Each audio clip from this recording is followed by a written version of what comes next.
Good morning. Thanks for tuning into DeProgram for Tuesday, April 14th. DeProgram with Ted Rall and Jamarl Thomas. However, Jamarl is unfortunately had a really bad night. He was sick all night, probably headed to the ER, hoping and praying for the best for him this morning, and hopefully he'll be back tomorrow.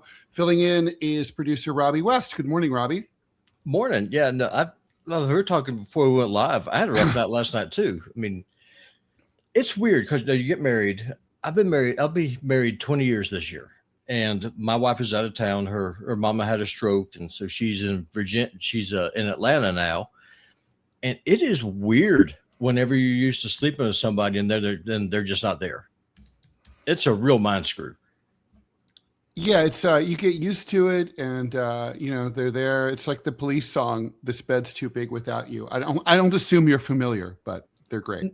No, but that's what I will definitely look up, because it's just weird, because it seems like, because we have a queen size bed, right? So it's just like in your mind, like I'm going to stay up. I'm going to make videos, play games, just sleep in the middle of the bed, just take the whole thing. But now it's like a country song. Fart in any direction you want. Exactly. Now it's like a country song. My cat's gone. My wife is gone. I ain't got nothing. It's so bad. Nothing to lose. Everything. It's like rock and roll, and then you're like, "Oh, this isn't as good as I expected it to be." No, it sucks. Yeah, I hear you. All right. Well, thank you for filling in. I'm sure we're going to have a fun show, although we do miss JT. We do always. All right. So today we're going to be talking, the usual housekeeping. Please like, follow, and share the show. We appreciate your donations. Please make them anytime, but particularly if you're watching live in the 9 a.m. Eastern time zone, and you are here live, either on Rumble or on YouTube. Please post your questions. We look forward to answering them as always. And as always, we'll try to do all of them. But super chats, which are the dono ones, tend to get priority. One announcement before, because I keep forgetting to say this. So we have T-shirts over in the on the YouTube page. I'm putting up the URL right now. It's deprogram.live. And so anyway, there's some leftover John Kiriakou T-shirts. And if you have interest in those, I suggest that you get over there and get them while they're good, because we're taking them down this weekend, and they're never to be seen again. So there will be new ones going up, and we're going to try to. So basically, again, if you want those Pardon John T-shirts or whatever, those are over at deprogram.live. So I'll leave that URL up a little bit so people can check that out, but it's easy enough to remember. We will, and so anyway, today we're going to be talking to an energy expert about international oil markets. He didn't reconfirm. This can happen with guests, right? So what happens is you book them, then you send them the link in the morning, and sometimes they forget. And I know, because I've been a guest who has forgotten that I was booked on shows. So I've seen this from both sides. But hopefully we'll be joined by Mark Barteau. He's he's the vice president for research at Texas A&M. And he has the chair in engineering there, with joint appointments in chemical engineering and chemistry.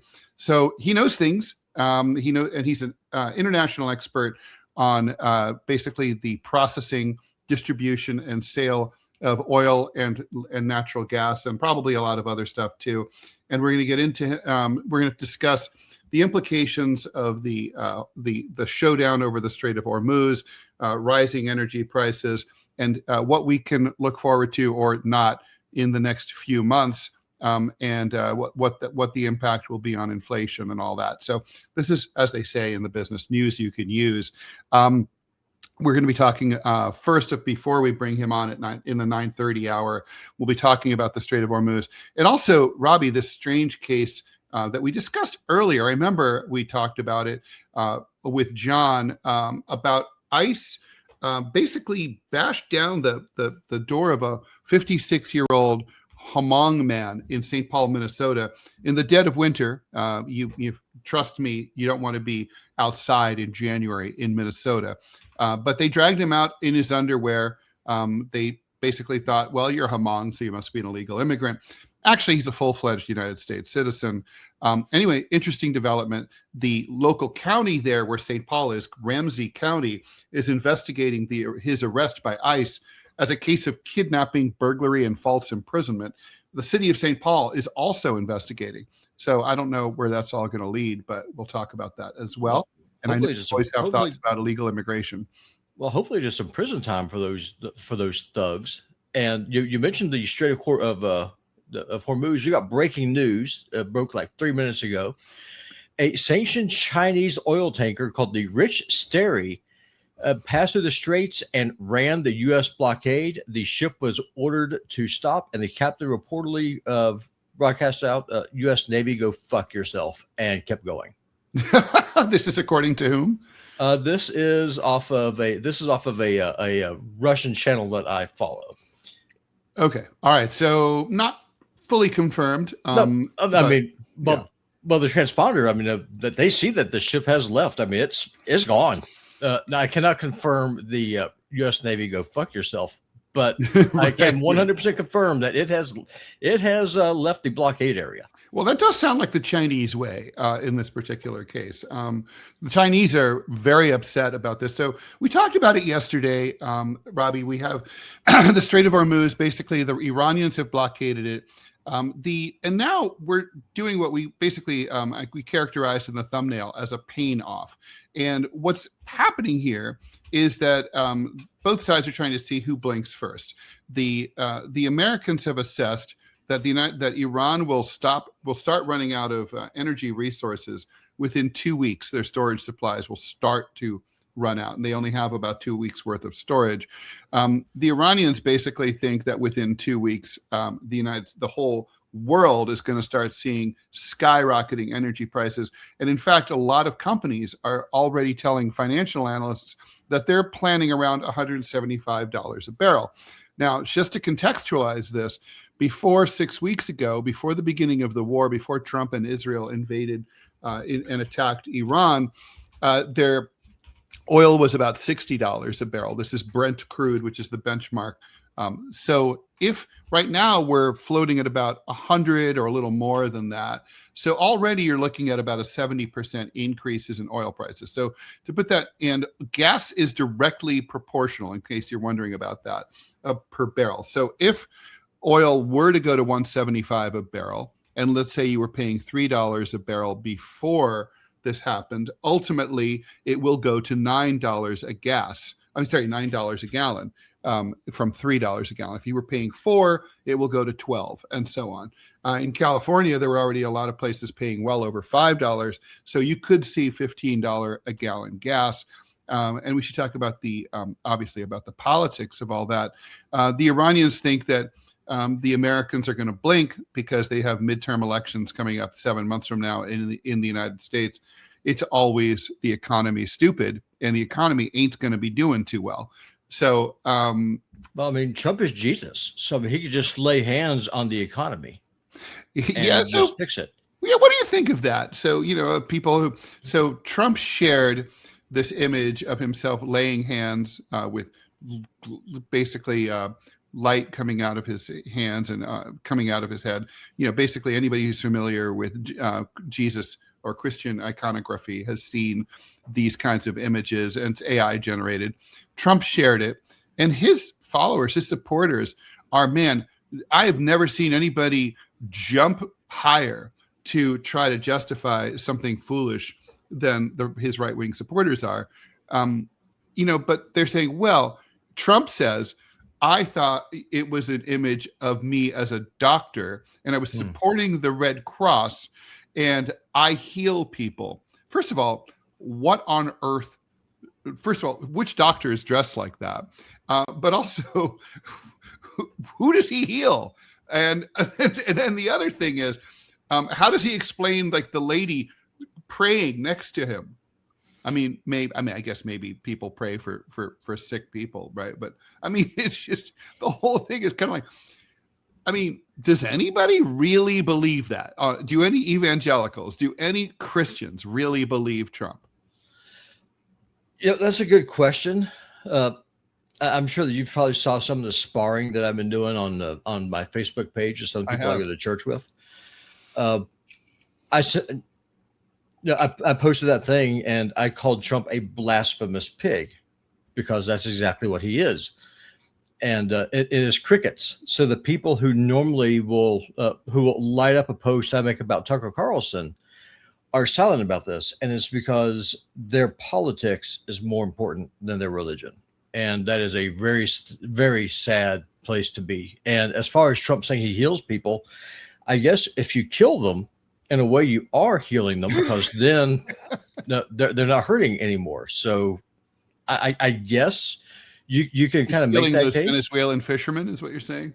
Yeah, I mean, or dropping bombs on hospitals, or dropping bombs on all those people's schools. Problems are solved. Yeah, 100%. Like they're gone. Their financial issues, like if they're being trolled on social media, none of those things matter anymore. Yeah, none at all. You have been transcended to a new experience, and it's not. I mean, seriously, it. As a man of faith, it really made me mad. It takes a lot to piss me off. That did it. And the thing is, Trump doesn't even try, right? So he likes to use Christians, but he doesn't even go to church sometimes. He doesn't pray ever. He doesn't know anything about the Bible. He literally, he couldn't identify a single verse from the Bible. 2 Corinthians. Jesus wept, right? He can't do any, he can't. I mean, it's crazy. I mean, in The Adventures of Tom Sawyer, right? Like, one of the things that they have is that there's different tickets and coupons you can get in Sunday school for memorizing Bible verses. Mm-hmm. Donald Trump would come up poor. I mean, it's like, there's no way. Yeah, I mean, it's hard to say. I don't get it. It's a cult of personality, and I use that word. What I don't get is why they're just not quiet. Like, I understand the crickets. Like, okay, my guy is a fucking embarrassment. He fucked up. I'm just not going to say anything. What I don't understand is I'm going to make a fool of myself and make excuses for him. I mean, the best thing to do in that case is just shut up and just accept the fact that your guy's a retard. Yeah. No, honestly, that's what you got to do. Yeah, I mean, that's the fault with team politics. It's just like when Biden's people were like, no, he's really sharp as a tack. He's doing great. No worries. I mean, no, personally, and I know we have a lot of stuff we have to go in. I'm just going to say this real quick because I'm the co-host. So I have the microphone. It does so much harm for these wishy-washy Christians when they do this crap, because it just completely cheapens and destroys the entire message of Christianity. It really does. And for people who claim the name of Christ, then to stay silent whenever Trump says an entire civilization will die tonight, or do these stupid Jesus posts, or pretend like that he is the Messiah. They should be madder than I am, and they're not. And that's disgusting to me. Yeah, I mean, I think the appropriate posture would be confusion. Like, clearly the president is misguided. He needs to get some better advisors. I mean, that was kind of the excuses that Hitler had. People, on the Eastern Front freezing their asses off in Russia in 1942, where they literally told each other, if the Fuhrer knew about this, he would be obviously he's getting bad advice. That would be the appropriate response. I mean, I think it's the best spin you can do. You ready for some questions? Yep, let's do it. All right. Trobe 42, thank you very much for the $4.99. Hey, do you guys think that Tucker Carlson has a real chance for president in 2028? If so, which party would it be, or would he have to run independent or third party? Yes, and he would have to run as a Republican. Definitely could not run as a Democrat, no question about that. And I think that the problem with third parties are that they are basically cock-blocked out of the system and by the Electoral College. Even if you got 40% of the vote in a three-way race, which should make you the plurality winner, and under our system, the Congress would decide and you would not be president. So he should run as a Republican if he's going to run. I got to say, the tricky part for him is he is branded from his years on Fox as a conservative Republican. Everyone remembers the bow tie years, and most liberals, most Democrats, even independent Democrats, are not cognizant of what they don't ever listen to his podcast. They don't have any idea what he's saying. They're siloed into CNN or MS Now. They don't know. So I think his challenge would be to, without losing the Republican base, be able to reach out to enough Democrats to create a coalition for victory in the fall. Obviously, a lot of it has to do with how bad the Democratic nominee might be in that particular year. But I'm pessimistic. I wouldn't say he has no chance. So yes, he has a real chance. Will he win? Probably not, but he could, is what I would say. I think that it would be his to lose, because when we talked about this last week, and you mentioned that about the Democrats, I went back and I looked at the ratings from before he got fired at Fox. More Democrats watched his Fox News show than watched CNN or MSNBC. Okay, well, still, they could just be rage watching. Well, it could be rage watching. I mean, look, I think most people who give Tucker Carlson a chance find themselves pleasantly surprised. But the problem in politics is to get people to give you a chance. Once you've been branded, once people put you into a box that they don't like, it's very hard to get out of that box. So he would have to present himself as sort of some kind of new figure. Like, even though I'm a super rich guy who used to be on Fox and inherited all this money, I'm bringing a new politics. And the other challenge here is Donald Trump kind of promised that and betrayed us and said, there's going to be a new kind of republicanism, America first, no foreign intervention, no more stupid wars. That turned out not to be true. So anyone who's making that pitch is saddled with the burden of the Donald Trump legacy, which is so recent, which is, well, we've heard that one before. That's true, but Trump is attacking Carlson now. Right, but it just sounds like liars after going after liars. And one thing, and I think that, I know Bob will keep on going to get some more questions, but I think that Tucker's got one big thing going for him. And it's something you and me have talked about on and off camera. He's willing to apologize and admit when he was wrong publicly. That's huge. I think after massive. Following Donald Trump, I've always wanted to hear a politician say, I will make mistakes. When you elect me, I will fuck up. What I promise you is that I will admit it and I'll try to fix it. Right. Yep. And that would be an amazing thing to see. For sure. Flanderina, good. ICE is literally kidnapping people. Remember when Trump said he's going to target the worst of the worst? When they went to Chicago, they just walked around the nicest parts of downtown. Yeah, and Washington, D.C. too. Yep. Trump lost me on immigration. Think about what I just said for a second. He lost me on immigration. That is a very difficult thing to do, and he did it. Yeah, he did. FU said, thanks for the $1. Iran, no gas, no grass, no ass, no pass. Skalaski, as an atheist, it's hilarious that the media and his followers are more upset about a little Jesus image than bombing children or raping them. Fair. Yeah, agreed. But often it's like that with symbolism, right? You get the big mafioso on tax evasion. Razzmatazz. Question for Ted and Robby. Do you think Iran actually lost track of deployed mines? Lots of reasons to lie about it. Or is it an American lie, perhaps? Yeah, so this is what Fraz is referring to is this New York Times reporting where American officials claim that they came out of the Islamabad talks and they were told, the Iranians say they don't really know where all the mines were left. They didn't really mark them. And sometimes they also drift, right? There's 3 different kinds of mines. There's the floating kind, there's the anchored ones, and then there's the limpet mines that sort of have a magnet and attach themselves to the side of your ship. So the floating ones can definitely drift, and there's not a lot you can do about that. I suspect the Iranians, there's some truth to this because the Iranians were in a mad panic to mine the strait as quickly as possible.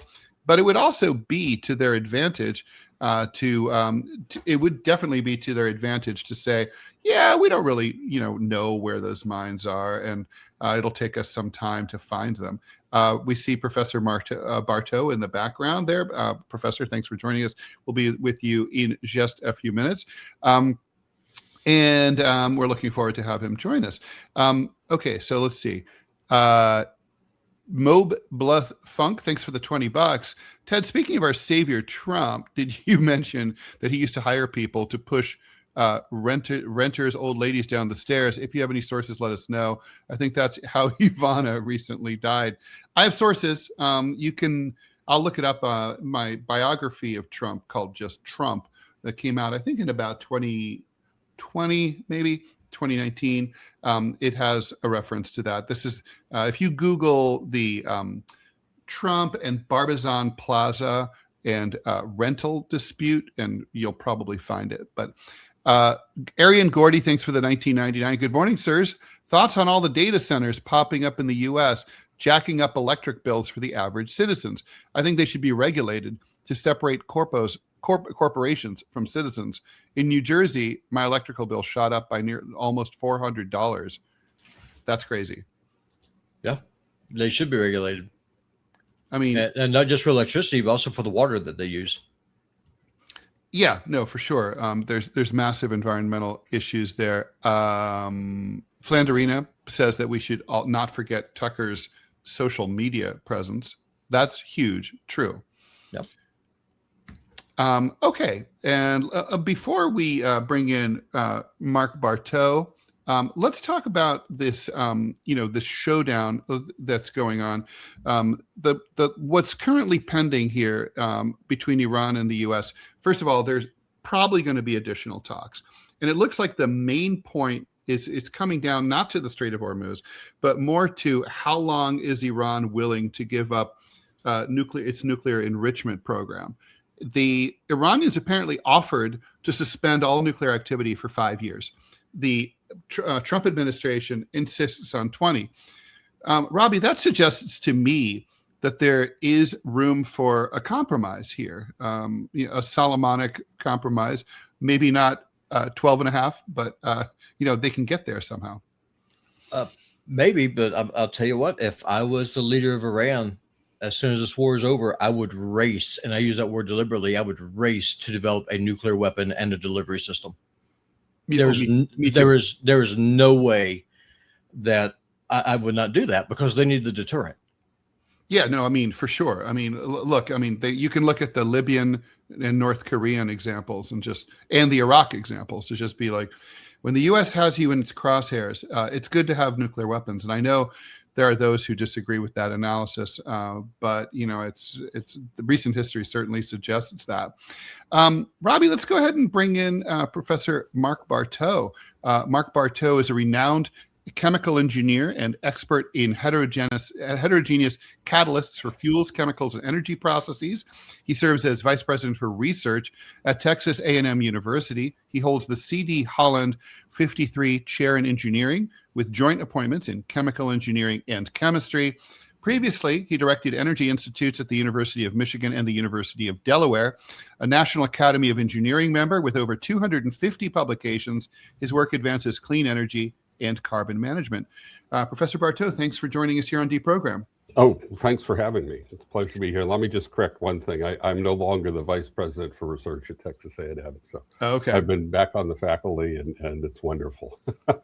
Yeah, I've heard that those management jobs can just end up just eating up a lot of your time and energy, and there's drama. Well, especially in today's environment. Yeah. Oh, yeah, that we can do a whole podcast on that if you're willing, which I suspect you would be wise not to be. So, Professor, let's talk about, obviously, this is there's a lot of misunderstandings and a lot of confusion surrounding the showdown over the Strait of Hormuz here. A lot of Americans don't understand, for example, the idea of a global energy market. They say, okay, the United States we've been told repeatedly, is energy independent. And I guess that means if we were a communist country, we're pumping out of the ground what we would keep, and it would be at least that would be one problem this communist country wouldn't have. But we're not. We're a capitalist country, and there's a global market. And so even if we have all the oil and gas we need, which is that, first of all, are we really energy independent would be the first question. And the second question is, why should we care if the Indonesians or the people in Myanmar are having a shortage? Sure. Well, I think part of the problem is with this idea of energy independence. We do produce more oil than we consume, and we're a net exporter.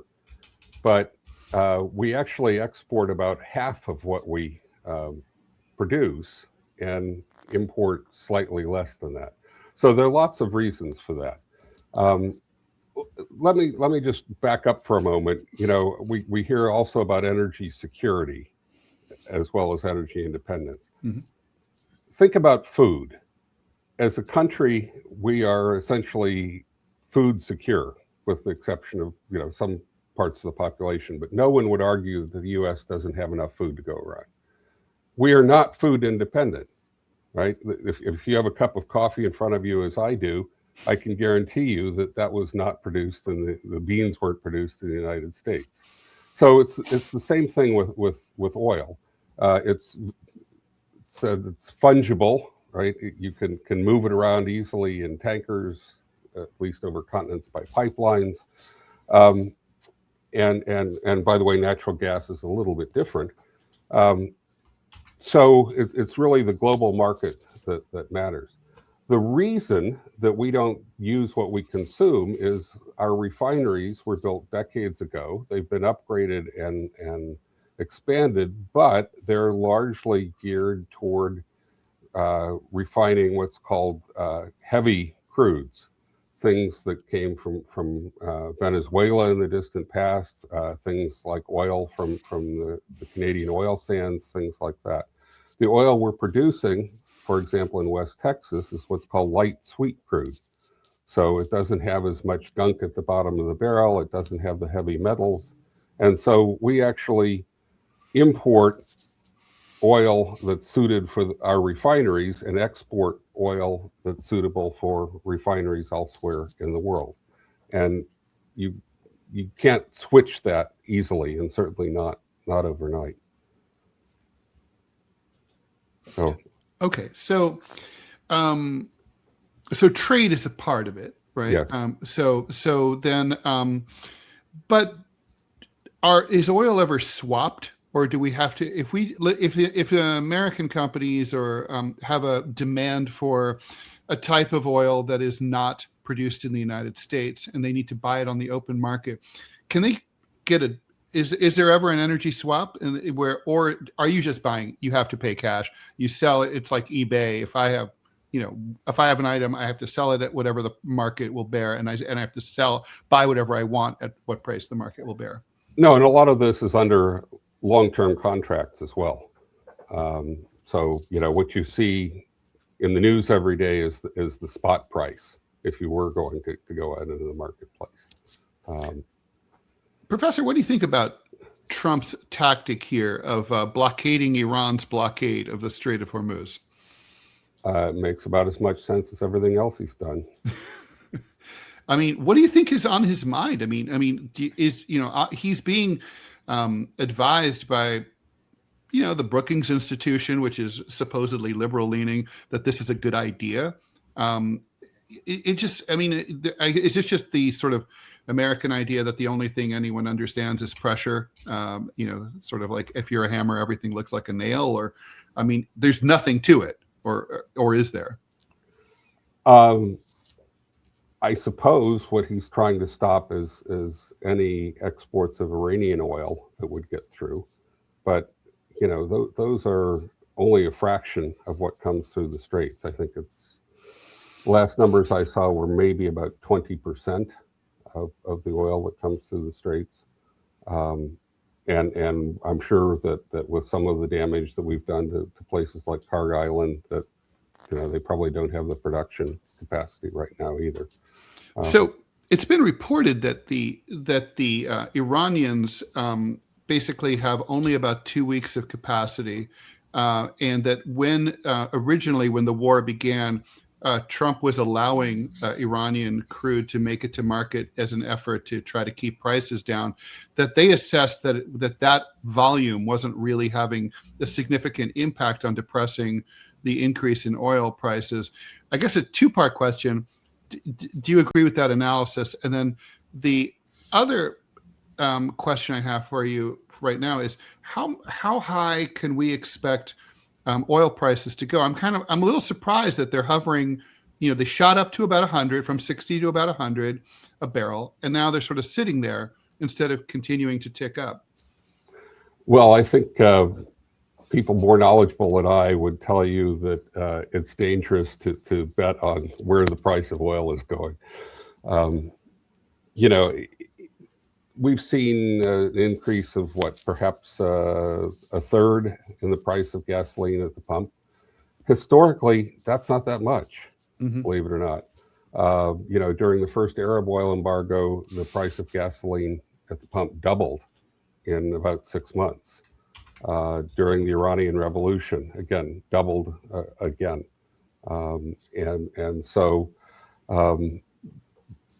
These kinds of increases are enough to cause some pain, and the public reacts. In general, they're not enough to cause changes in behavior.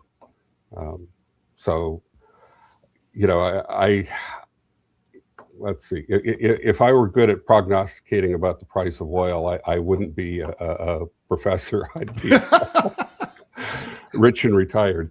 Yes. No, I hear that.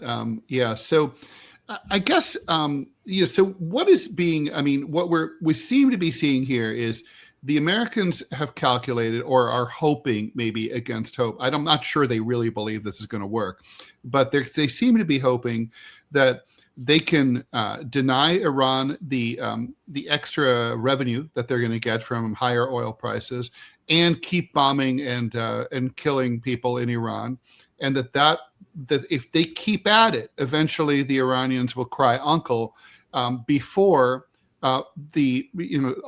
Trump has to cry uncle from all the foreign leaders and corporate CEOs who are calling the White House every single day, but burning his ears about, like, please make this stop. You're right. Killing us.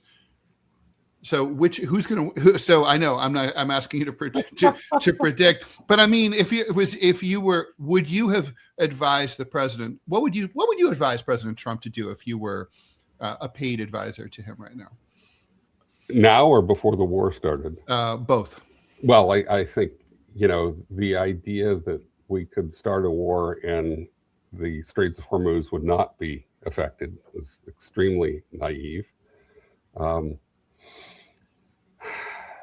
Right now, I'm not sure what our way out is, not one that saves face for him, which seems to be very important.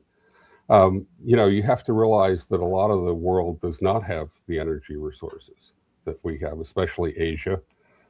Japan, for example, is 100% reliant on imports, South Korea. So major economies, parts of the G7 and G20.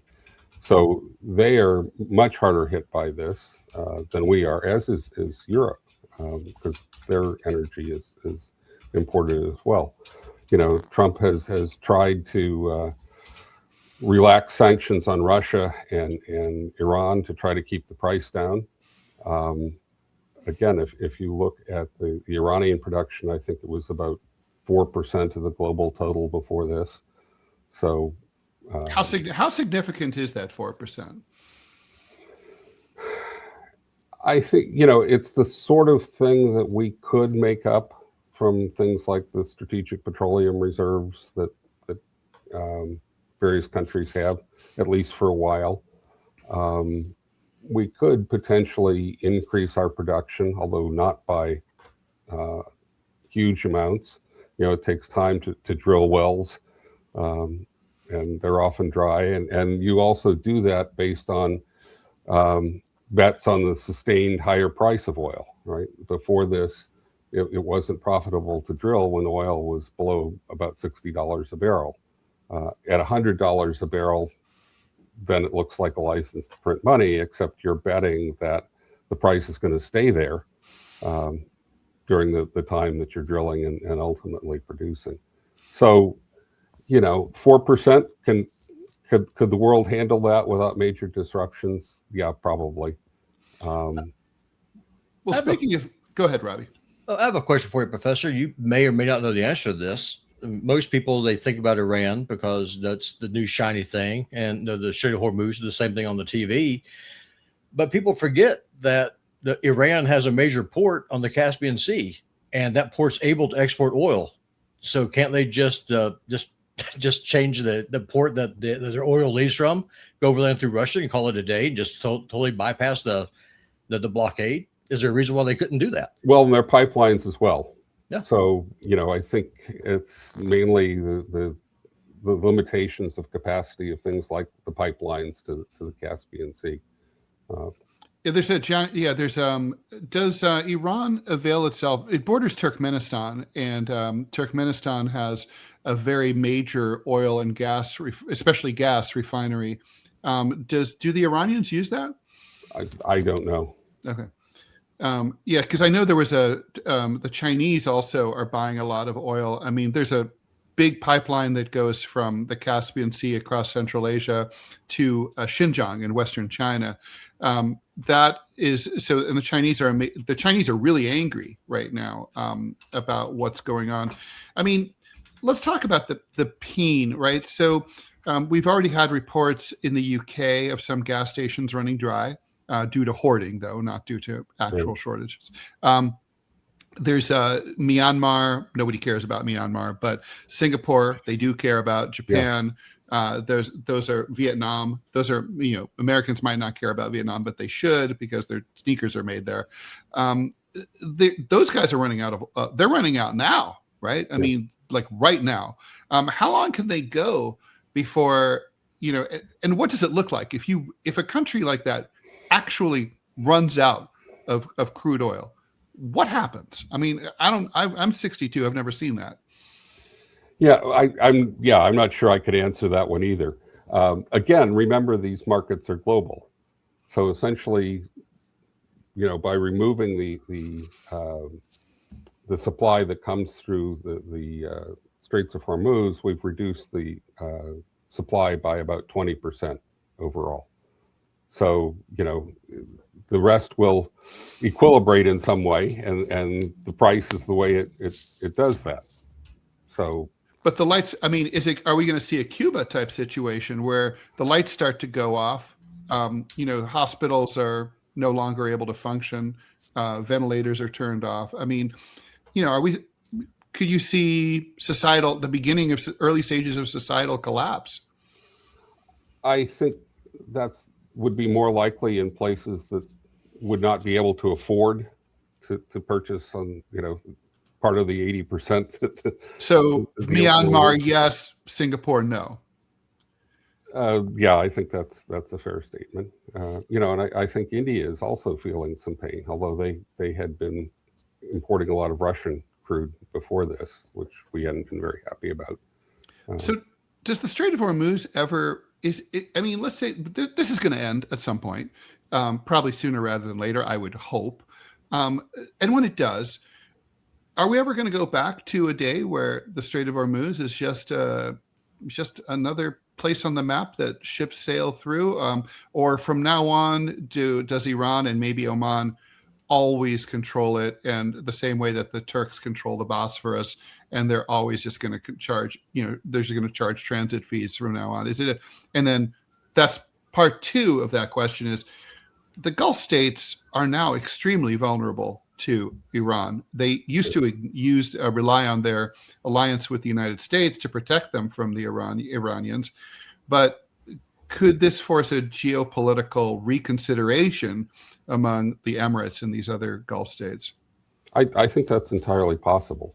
So, will it become an open waterway? Well, in the 1950s, there was a fight over the Suez Canal. Mm-hmm. So, never say never. There's some technological solutions. There is an oil pipeline across Saudi Arabia to Yanbu on the Red Sea. But again, capacity is limited. You could think about building more pipelines westward from the Oman and the other Emirates. You could even imagine a canal that would sort of bypass the Straits of Hormuz, right, and go through the peninsula that the Emirates and Oman are out on. All of those things I think are conceivable solutions. I don't think we know yet what the impact of drone warfare is on future security. I think Ukraine has taught us some lessons, and we're learning a few more here. But it's interesting when $1,000 drone is can't be stopped with $1 million or missile with 100% certainty. So it's asymmetric warfare at this point, and how we adjust to that is, it's going to be as interesting as all of the other adjustments in history. You know that what the weapons makers are all thinking about is how to make those drones have longer ranges. That's got to be it, right? Can we send a drone 4,000 miles? And some smart person will come up with that. Professor, are you willing to answer a couple of questions before we let you go from the listeners? Cool. Mabe Blum-Thunk, thank you so much. Professor, are there any sources and websites about the oil industry that you look to for reliable information? The U.S. Energy Agency has long been a good source. The BP puts out an annual statistical review. There is a lot of data out there that is simply data. It's not biased. You have to separate that from projections, because often various groups, including the International Energy Agency, will try to project into the future. And my sense of those is that they're good at drawing straight lines. But I'm not sure how much stock I put into those. Excuse me. Frasmataz wants to know, is the food stock biofuels trend finally over? Any progress on algae and cellulose biodiesel and ethanol?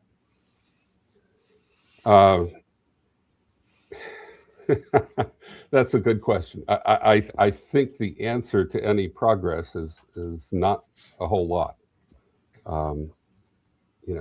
And that's been another question that's come up. We already have 10% ethanol in our gasoline. What if we went to 15%? And most cars would probably tolerate that. That would be okay. Two things. One, we already use 40% or more of our corn crop to make ethanol.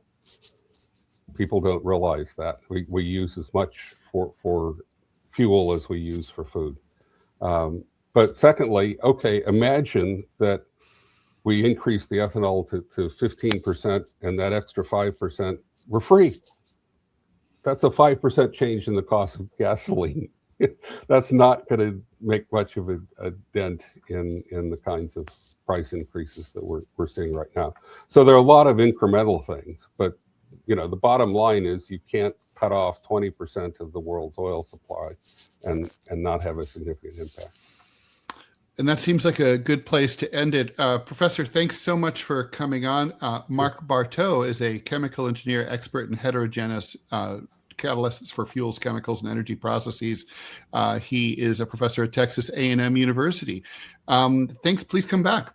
Oh, anytime. All right. Thanks for having me. Thank you for coming on. So that was super interesting. I'm glad we had him on. I think that clears up a few things. I mean, I come out of this, Robby, a little more frightened than I was before. Oh yeah, no, for sure. And I've had a couple of people ask, does it help the show more to watch it on Rumble or on YouTube? Between the two, Rumble helps significantly more. I mean, that's just a statement of fact, especially with with donations gone. People aren't with John's exit, a lot of the super chats that we depended on, that people ask him questions about this time of the CIA. I mean, it's been a hit. So anytime that you're able to consume this content over on Rumble, it is always going to help us significantly more than YouTube does. Yeah, I mean it's true. The super chat donation structure is easier, like sort of logistically on YouTube. So if you're so inclined and you want to support the show that way, I mean, I can't even begin to say what a huge hit the donation drop post John has been. So, but in terms of just the watch hours and just watching, Rumble is like far and away the way to go. Yep, I agree with you completely. Okay, so let's see. Do we have any questions we need to talk? Oh, do we have any ads? Yeah, I can do it. Podcast Kid, thank you for bringing that up. I'm going to make an email list. So y'all let me know what will be easier for y'all in the comments. Y'all just want me to just set up a service that y'all can sign up for, or do y'all want me to email y'all an email every day? So this is about so people can get a link to the show every morning. Correct. Exactly. And so y'all just let me know either in the comments if y'all watch later or whatever. Just let me know. So what are the two choices? I'm confused. Sorry. Brain either cartoonist, very small. So if y'all want me to email a list, basically make a mailing list that I will email out every morning, I can do that. Or if they would prefer me set up find a service it's either free or low cost, where they can sign up for it for a newsletter that gets emailed out every day. I think most people would rather get an email. I'm just guessing, but let's see what people say. Yeah, it's up to y'all. Y'all let us know, and what we can do to make your life easier, that's what we're going to do. And let me get that ad for you. Okay, cool. And so while you're doing that, let's see. There was.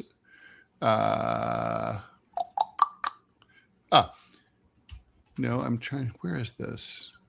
Oh, we also got some rants up above the questions from the guest. Oh, okay. All right, cool. All right. Well, here, let me do the ad first. Okay. You've probably noticed Rumble is growing fast and it's not slowing down. They're building a real alternative to big tech that puts creators first and actually protects free speech. And now there's Rumble Premium, an easy way to upgrade your experience. With Premium, you get ad-free viewing across the platform. No pre-rolls, no interruptions, just the content you came for. Plus, Premium members unlock exclusive content like bonus videos, behind-the-scenes drops, and more from your favorite creators. Right now, Rumble is offering $10 off an annual subscription. Just go to rumble.com/premium and use the promo code STUDIO at checkout. That's rumble.com/premium promo code STUDIO. No ads, more freedom, and content you actually care about.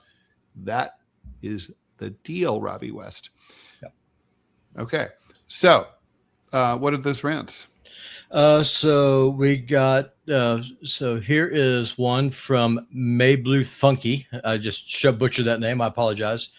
Ted, speaking of Savior Donald J. Trump, did you mention he used to hire people? You already read this one. Never mind. So Arian Doherty. Good morning, sirs. Through all the data centers. Okay. We already did both these. Everyone, I'm retarded. Yeah. Okay. We did. Listen, I need more coffee. Oh my God, I had a coffee disaster. We were talking about it before I went on this morning. So my coffee maker, the grinds got stuck at the bottom of it's an automatic drip. And it like basically, so then it all overflowed all over the counter. And I ended up with a weak ass cup of coffee. So it was a double disaster. The second part was worse. All right, let's talk about this ICE story. So you guys might remember back in January, ICE broke down the door of a dude in St. Paul, Minnesota. His name is Chong Lee Tao, goes by the name of Scott, 56-year-old, kind of portly dude. And basically, they broke into his house. They didn't bother to knock on the door at gunpoint, didn't have any warrant whatsoever. They just sort of suspected this dude be brown, so therefore he's probably not an American citizen. Wrong. He was an American citizen. They let him outside in front of all his neighbors in broad daylight, only stripped it down to his underwear and a blanket. They didn't let him put on pants or anything in sub-zero conditions. Turns out that, ICE realized right away that they had fucked up because he kept telling them, I'm an American citizen, blah, blah, blah, blah, and had all the details. So they drove him around and basically roughed him up and finally let him go. Well, a lot of people, the shootings of Alex Preddy and Renee Good still haven't been investigated at all by federal, state, or local authorities, because the state and local authorities are complaining that the feds aren't sharing any information, but they should investigate anyway. But this particular case is being investigated by the county of Ramsey, Minnesota, which is the county that St. Paul is in. St. Paul, by the way, is the capital of Minnesota. They're investigating this as a case of kidnapping, burglary, and false imprisonment. The city of St. Paul, which is a separate entity, is also looking into it. I thought it was an interesting story because, I mean, this is what, like, us Marxists call a division in the ruling classes, where one agency of the government is up to one thing and another agency is highly disapproving of that. What do you think is gonna come of any of this, if anything? Nothing. And I hate to say that because that man deserves justice. He was murdered. No, he wasn't murdered. Mark Barteau was. I mean, sorry, not Mark Barteau, but I'm talking about Sean Lee Tao. Well, they dropped him off, and the dude ended up dying of exposure. If I'm thinking about the right guy. No, you're thinking about a different guy. Okay, because when I was thinking about with ICE, there's so many atrocities that they're easy to confuse them. Gotcha. Because the one I was reading, this guy's still alive. Okay, so this dude's still alive. So good on them. They didn't kill him, so they just kidnapped him. So that's a plus. He got the watered down ICE treatment. Yeah, I mean, either way though, I mean, the man deserves justice. Yeah. He deserves justice. Listen, I am not a shrinking violet when it comes to deportations. I want mass deportations, unapologetically so. But it has to be done the right way. What Trump is doing is like everything else he does. He's a disaster. He's a train wreck. And if you want secure borders and laws to be enforced, he's the worst guy that you'd ever want to make those things happen because he's so incompetent. He just completely blows up the entire system that you would depend on to make that work. Yeah. Yeah. Well, I mean, I think so. Look, I don't think anything is going to come of this at all. However, it may end up having a good effect because once this investigation takes place, the results of the investigation become subpoenaable. So if and when, and I'm sure this will happen, Tao finds legal counsel and sues ICE, normally that would be an almost impossible, legal battle in civil court because it's a federal government and the federal government basically sets up all sorts of ways to make themselves immune from prosecution. But if you have a county and maybe a city that have all collected all sorts of information about the case, they've identified the ICE agents involved, they have more details about how it went down, they have video and so on, and witnesses, then that information can all be subpoenaed by by the civil court attorneys who are suing on Tao's behalf, and that could mean that he ends up with a payday, not accountability for ICE, but at least ICE has to pay. Yeah, well, of course that means we have to pay. Well, of course, I mean, the ICE agents need to go to the pokey. And they need to stay there for a very, very, very long time. And I'm typically against prisons, as you know. This is a case, though, where that punishment seems to fit the crime.